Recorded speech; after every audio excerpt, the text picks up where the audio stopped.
For a long time I was an actor.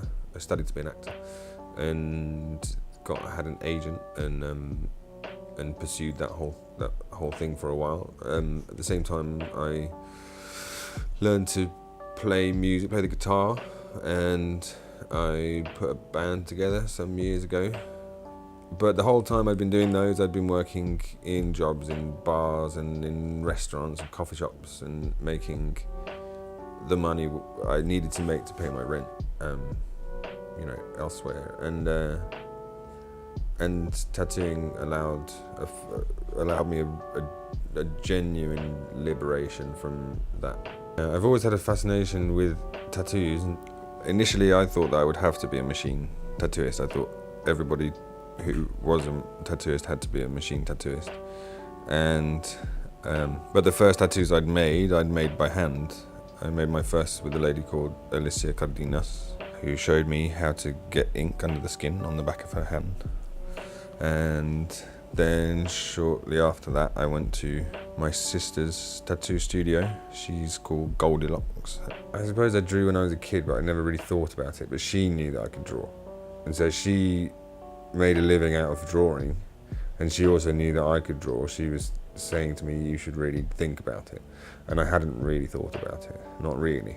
I thought that I would always have to work a job to pay the rent, to be an artist. And so she set up some needles for me, and she let me try and make a picture of a wasp across my knee, which I'm still quite proud of. I think it's all right. But yeah, I did try to use tattoo machines for a while, but they're incredibly difficult tools to use. And my brain is really wants things to be as close to perfect as they can be, and when it comes to tattooing circles and straight lines and things, particularly with tattoo machines, it's incredibly difficult. And I realized that to get to the level of ability I would like to have been able to achieve these long straight lines would have taken years and years of practice, and I literally didn't feel at the time as though I had the time.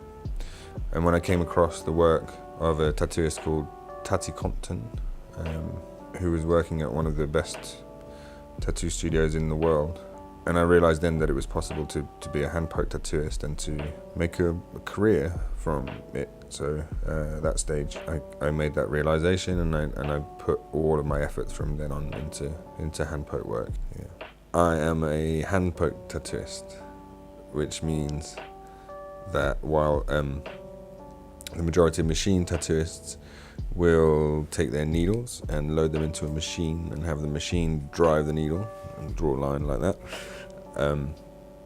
I take the needles and tie them onto a chopstick for support, and then I dip the needle in the ink and I tattoo like that, dot by dot by dot by dot, really slowly.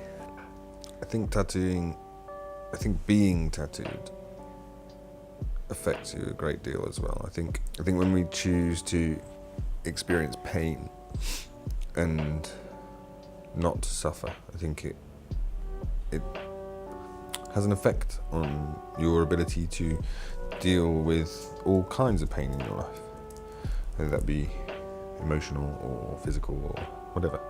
I think the old adage about what doesn't kill you makes you stronger, I think there's a certain level of truth to that, and it's maybe a bit more complex and can be much prettier. I think tattooing is a very important part of a lot of people's journey towards themselves. I think a large part of being tattooed is about self-realization, and I think that's its most effective role, I guess. But tattooing is particularly powerful as an art form. It's very, very powerful, and it's interesting. It's very interesting. I get to meet a lot of very interesting people, often at very transitional points in their life. Tattooing has affected me very, very profoundly. Tattooing has changed my life pretty fundamentally. It's a magical process.